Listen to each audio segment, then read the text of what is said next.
Bonjour Aurélien Fleureau. Bonjour Sébastien, bonjour à tous. Votre journal des sports avec évidemment à la une cette terrible déception pour l'équipe de France de foot battue au tir au but hier par la Suisse en 8e de finale de l'Euro. Oui, au terme d'une soirée où les supporters français étaient plus proches des montagnes russes que des montagnes suisses. Une première mi-temps catastrophique, un sursaut et des éclairs de génie en deuxième mi-temps où les Bleus ont mené 3-1, doublé de Karim Benzema, frappe lumineuse de Paul Pogba, mais voilà, les Suisses ont poussé jusqu'au bout. Ils ont réussi à égaliser 3-3 à la 89e minute de jeu. Prolongation crispante, plusieurs occasions nettes pour la France, mais c'est lors de la séance des tirs au but que tout s'est joué jusqu'à cette frappe de Kylian Mbappé sortie par Yann Sommer, le gardien suisse. Il a manqué la solidité qui avait permis ce titre de champion du monde en 2018, selon Hugo Lloris, le capitaine de l'équipe de France. Je crois que notre grande force ces dernières années, c'était notre solidité à toute épreuve. Quel que soit le résultat, on était capable de rester fort dans les moments importants.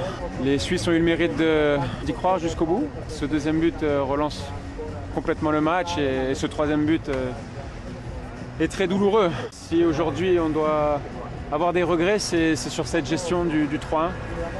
Parce qu'après le reste, on ne peut pas nous reprocher un manque de générosité parce qu'on a tout donné, on finit sur les rotules et il va falloir se relever de cette défaite. Hugo Lloris au micro de Cyril de la Morinerie à Bucarest, le gardien des Bleus qui pensait avoir fait le plus dur en stoppant un pénalty à la 55e minute, empêchant les Suisses de mener 2-0.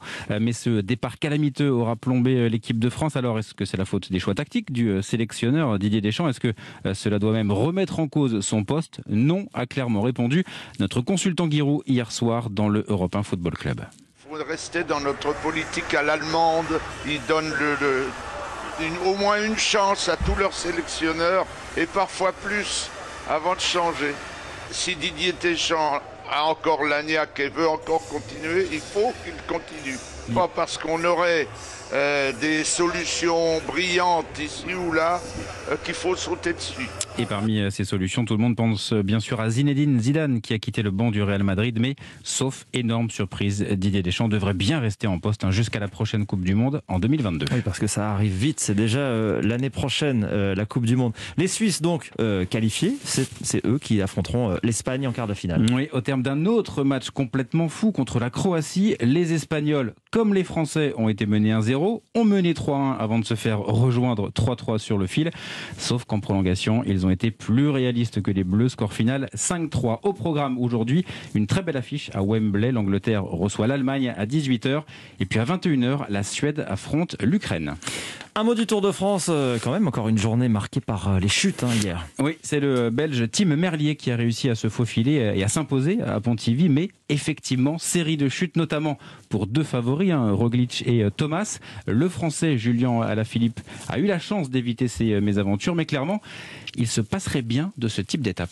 Ça a été une journée assez éprouvante, il fallait beaucoup de concentration et c'était un final très nerveux avec beaucoup de chutes malheureusement. C'est vrai que c'était pas mal de petites routes tout au long de la journée. C'était parfois humide donc ça on n'y peut rien mais il y avait vraiment beaucoup de nervosité dans le peloton et c'était pas super agréable. Le maillot vert Julien Alaphilippe au micro d'Axel May. Le maillot jaune est toujours sur les épaules de Mathieu Van Der Poel.